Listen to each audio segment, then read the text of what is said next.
When it comes to salvation, for the most part, people just don't want to go to hell. It's just not a pleasant idea. But they still don't want to surrender their will. They don't want to make Jesus, they don't want to confess him Lord and make him Lord. It's like Jesus said to the Jews in Luke 6:46 when he says, "Why call you me Lord, Lord, and not do the things that I say?" And then Matthew chapter 7 says, immediately after the days of the tribulation when he returns. And you have those saying to him, "Lord, Lord, have we not prophesied in your name and laid hands on the sick and all these things?" And Jesus said, "I'll declare unto him, depart from me, I never knew you, you that work lawlessness." We got to understand whatsoever is not of faith is sin.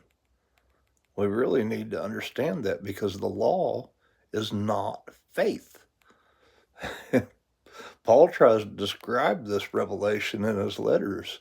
Look at the lame man by the pool of Bethesda in John chapter 5. Jesus healed him on the Sabbath day and commanded him to pick up his bed and walk with it on the Sabbath day, which is a stonable offense.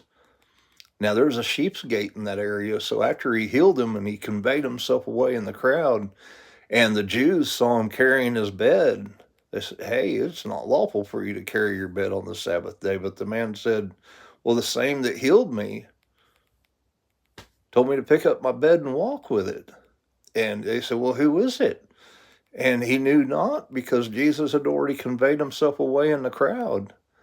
No doubt they convinced him to obey the righteousness by the law instead of the righteousness through the faith of Jesus Christ that Paul is trying to describe in Philippians 3. And Jesus found him later in the temple and said, "Look, you're made whole.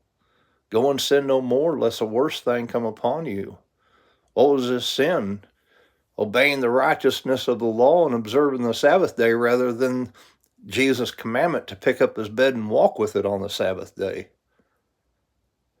That unclean spirit that is described in Matthew and Mark has gone out of a person, going through dry places, seeking rest, and finding none, it returns to the house from whence it came out. And finding it swept and clean and unoccupied, it goes and finds 7 other spirits more wicked than itself, comes back and enters into that man, and the latter state is worse than the beginning. That's what Jesus is saying.